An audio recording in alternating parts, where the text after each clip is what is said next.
السلام علیکم ورحمۃ اللہ وبرکاتہ۔ بسم اللہ الرحمن الرحیم۔ ایمان کی لذت کیسے پائیں؟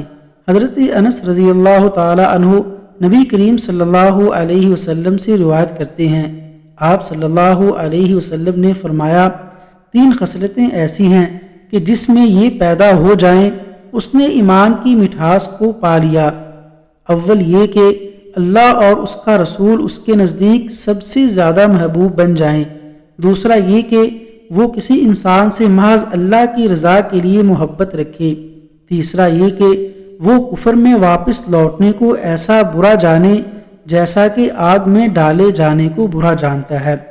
حضرت عبادہ بن صامت رضی اللہ عنہ جو بدر کی لڑائی میں شریک تھے اور لیلۃ العقبہ کے 12 نقیبوں میں سے تھے، فرماتے ہیں کہ رسول اللہ صلی اللہ علیہ وسلم نے اس وقت جب آپ کے گرد صحابہ کی ایک جماعت بیٹھی ہوئی تھی فرمایا کہ مجھ سے بیعت کرو اس بات پر کہ اللہ کے ساتھ کسی کو شریک نہ کرو گے، چوری نہ کرو گے، زنا نہ کرو گے، اپنی اولاد کو قتل نہ کرو گے اور ناعمدن کسی پر کوئی ناحق بہتان باندھو گے اور کسی بھی اچھی بات میں خدا کی نافرمانی نہ کرو گے۔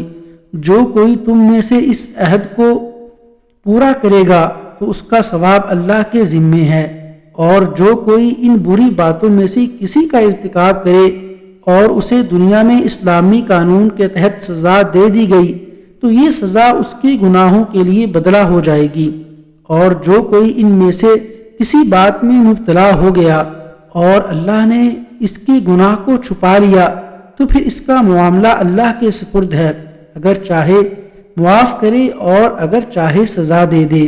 حضرت عبادہ رضی اللہ عنہ کہتے ہیں کہ پھر ہم سب نے ان سب باتوں پر آپ صلی اللہ علیہ وسلم سے بیعت کر لی۔